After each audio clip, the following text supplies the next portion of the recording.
Hi friends, welcome to Chennai food. சாதாரணமாக குக்கரில் biryani செய்யணும்னாலே rice உடஞ்சிடுது இல்லை குழஞ்சிடுது இந்த மாதிரி பிரச்சனைகள் இருக்கும். ஆனால் ரொம்ப ஈஸியாக ரைஸ் உடையாமல் குழையாமல் குக்கரில் மட்டன் பிரியாணி எப்படி செய்கிறதுன்னு பார்க்க போகிறோம். வாங்க பார்க்கலாம்.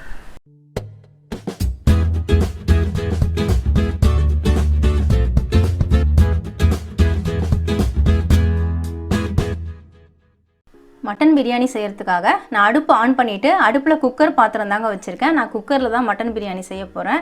இப்போ 2 ஸ்பூன் அளவுக்கு நெய் சேர்த்து விட்டுக்கலாம். 2 டேபிள் ஸ்பூன் அளவுக்கு ஆயில், நீங்கள் சமையலுக்கு என்ன எண்ணெய் பயன்படுத்துகிறீங்களோ அதையே நீங்கள் சேர்த்துக்கோங்க. பிரியாணி தாளிக்கிறதுக்காக நான் பாதி பிரியாணி இலையை 2-3 கட் பண்ணி எடுத்திருக்கேன். ஒரு அன்னாச்சி பூ, 3 லவங்கம், 2 ஏலக்காய், ஒரு துண்டு பட்டை, இது எல்லாத்தையும் இதில் சேர்த்து விட்டுடலாம். பட்டை லவங்கம்லாம் பொரியணும். பட்டை லவங்கம்லாம் இப்போ நல்லாவே பொரிஞ்சிருச்சு. 2 மீடியம் சைஸ் வெங்காயத்தை நீல வாக்கில் கட் பண்ணி வச்சுருக்கேன், அதை இதில் சேர்த்துக்கலாம்.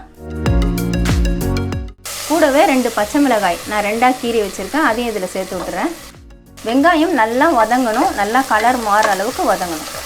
வெங்காயம் இப்போ நல்லாவே நிறம் மாறிடுச்சு. நம்ம இஞ்சி பூண்டு சேர்த்து விட்டுக்கலாம். நான் 2 ஸ்பூன் அளவுக்கு இஞ்சி பூண்டு பேஸ்ட் எடுத்திருக்கேன், அதை இதில் சேர்த்துடுறேன்.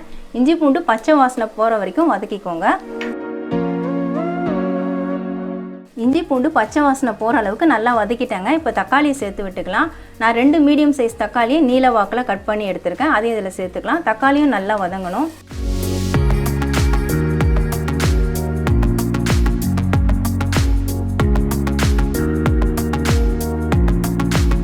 தக்காளி இப்போ நல்லாவே வதங்கிடுச்சு. இந்த மாதிரி நல்லா வதக்கிக்கோங்க, அப்போ தான் பிரியாணி டேஸ்ட்டாக இருக்கும். இப்போ நம்ம தயிர் சேர்த்து விட்டுடலாம். நான் 50 ml அளவுக்கு தயிர் எடுத்திருக்கேன், அதை இதில் சேர்த்துக்கிறேன். இதை நல்லா கலந்து விட்டுக்கோங்க.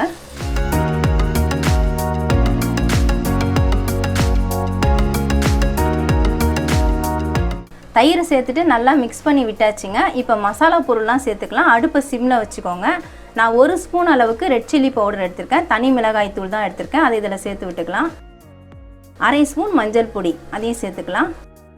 1 ஸ்பூன் அளவுக்கு பிரியாணி மசாலா. இந்த பிரியாணி மசாலா நான் வீட்டில் ரெடி பண்ணதுங்க. இந்த வீடியோ நான் ஏற்கனவே கொடுத்துருக்கேன். நீங்கள் இந்த வீடியோ பார்க்கலன்னா மேலே ஐ பட்டனை ப்ரெஸ் பண்ணி வீடியோ ஓப்பன் பண்ணி பாருங்கள். பிரியாணி மசாலாவை நான் இதில் சேர்த்து விட்டுறேன். 1 ஸ்பூன் அளவுக்கு சால்ட் எடுத்துருக்கேன், அதையும் சேர்த்துக்கலாம். எல்லாத்தையும் நல்லா கலந்து விட்டுக்கலாம்.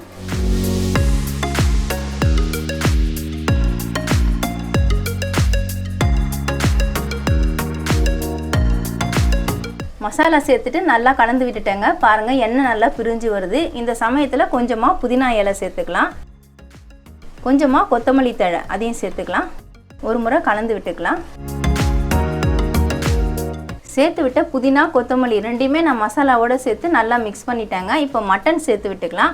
நான் 300 கிராம் அளவுக்கு மட்டன் எடுத்திருக்கேன். 300 கிராம் மட்டனுக்கு 300 கிராம் அளவுக்கு நீங்கள் பாஸ்மதி அரிசி எடுத்துக்கோங்க. சம அளவில் சேர்த்தா பிரியாணி டேஸ்ட்டாக இருக்கும். இந்த மட்டனை நான் இதில் சேர்த்து விட்டுறேன். சேர்த்துட்டு நல்லா கலந்து விட்டுக்கோங்க.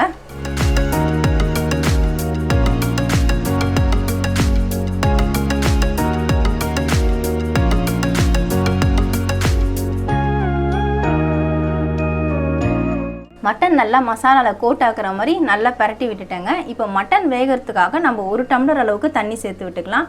நான் இந்த டம்ளரில் தான் பிரியாணி ரைஸ் எடுத்திருந்தேன், பாஸ்மதி அரிசி எடுத்திருந்தேன். அதனால் இந்த டம்ளரில் 1 டம்ளர் அளவுக்கு நான் தண்ணி சேர்த்துக்கிறேன்.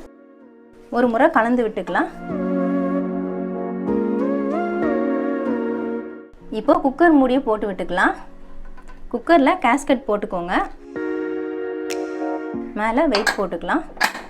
ஹை ஃப்ளேமில் வச்சுட்டு 1 விசில் வச்சுருங்க. அதுக்கப்புறம் மீடியம் ஃப்ளேமில் வச்சு 2 விசில் வேக வச்சுக்கோங்க. மொத்தம் 3 விசில் வேக வச்சுட்டு அடுப்பு ஆஃப் பண்ணிக்கோங்க. மட்டன் நல்லா வேகணும். 3 விசில் வச்சுட்டு நான் அடுப்பு ஆஃப் பண்ணிட்டேங்க. இப்போ ப்ரெஷர் நல்லாவே அடங்கிடுச்சு பாருங்கள். இப்போ மூடியை ஓப்பன் பண்ணிடலாம். பாருங்கள், மட்டன் பீஸ்லாம் நல்லாவே வந்துருச்சு. நாம் ஊற்றின அந்த 1 டம்ளர் தண்ணி அப்படியே தான் இருக்குது. நீங்கள் ரைஸுக்கு தண்ணி குறைவாக சேர்த்துக்கோங்க. 1 டம்ளர் தண்ணி நீங்கள் குறைச்சிட்டு சேர்த்துக்கோங்க, அப்போ தான் கரெக்டாக இருக்கும். இப்போ நான் அடுப்பு ஆன் பண்ணிக்கிறேன். இப்போ நம்ம பாஸ்மதி அரிசியை அதில் சேர்த்துக்கலாம். நீங்கள் பிரியாணி செய்கிறதுக்கு ஸ்டார்ட் பண்ணும்பொழுதே பாஸ்மதி அரிசியை ஊற வச்சுக்கோங்க. 20 நிமிஷத்துலேருந்து அரை மணி நேரம் வரைக்கும் ஊற விடலாம். பாருங்கள், ரைஸ் நல்லாவே ஊறிடுச்சு. நான் தண்ணி வடித்து எடுத்திருக்கேன், அதை இதில் சேர்த்து விட்டுடலாம். நல்லா கலந்து விட்டுக்கோங்க. ரைஸ் உடையக்கூடாது, உடையாமல் பொறுமையாக கலந்து விட்டுடுங்க.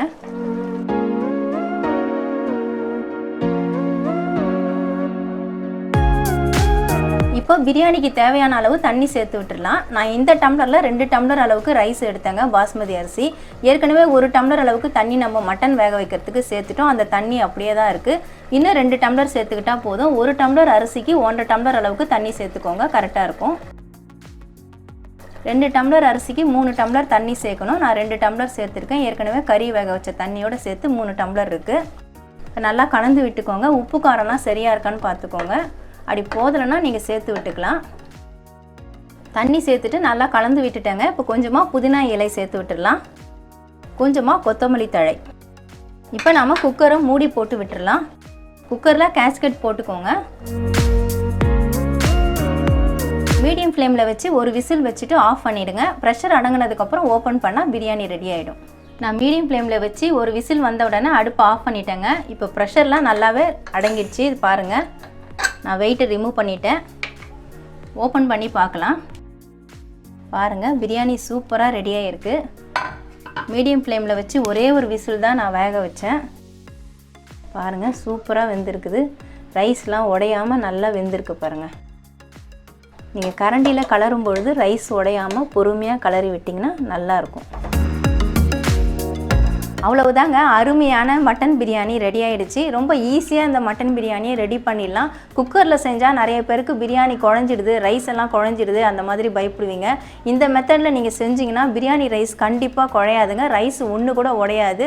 ரொம்பவே டேஸ்ட்டாக இருக்கும். ரொம்ப ஈஸியாகவும் ரெடி பண்ணலாம். நீங்களும் இதே மாதிரி மட்டன் பிரியாணியை செஞ்சு பாருங்கள். கண்டிப்பாக ட்ரை பண்ணி பாருங்கள். ரொம்பவே டேஸ்டான, சூப்பரான, ஈஸியாக செய்யக்கூடிய மட்டன் பிரியாணி குக்கரில் எப்படி செய்கிறதுன்னு பார்த்துருப்பீங்க. கண்டிப்பாக நீங்களும் ட்ரை பண்ணி பாருங்கள். இதே அளவுகளோட இதே மெத்தடில் செஞ்சு பாருங்கள். அரிசி உடையாமல் குழையாமல் நல்லாவே பிரியாணி வரும். உங்களுக்கு இந்த வீடியோ பிடிச்சிருந்தா லைக் பண்ணுங்கள், ஷேர் பண்ணுங்கள், சப்ஸ்கிரைப் பண்ணுங்கள். சப்ஸ்கிரைப் பண்ணவங்க மறக்காமல் பெல் பட்டனை கிளிக் பண்ணுங்கள். இந்த வீடியோவில் ஏதாவது டவுட்ஸ் இருந்தால் கமெண்ட்ஸில் கேளுங்க. உங்களுக்கு ஏதாவது ரெசிபி வீடியோ வேணும்னாலும் கமெண்ட்ஸில் கேளுங்க. நமக்கு இன்னும் 2 சேனல் இருக்குங்க. அந்த சேனலுக்கான லிங்க்கை நான் டிஸ்கிரிப்ஷனில் கொடுத்துருக்கேன். நீங்கள் லிங்க்கை கிளிக் பண்ணி சேனலை ஓப்பன் பண்ணி பாருங்கள். உங்களுக்கு இந்த சேனல் பிடிச்சிருந்தா சப்ஸ்கிரைப் பண்ணிக்கோங்க. நன்றி, வணக்கம்.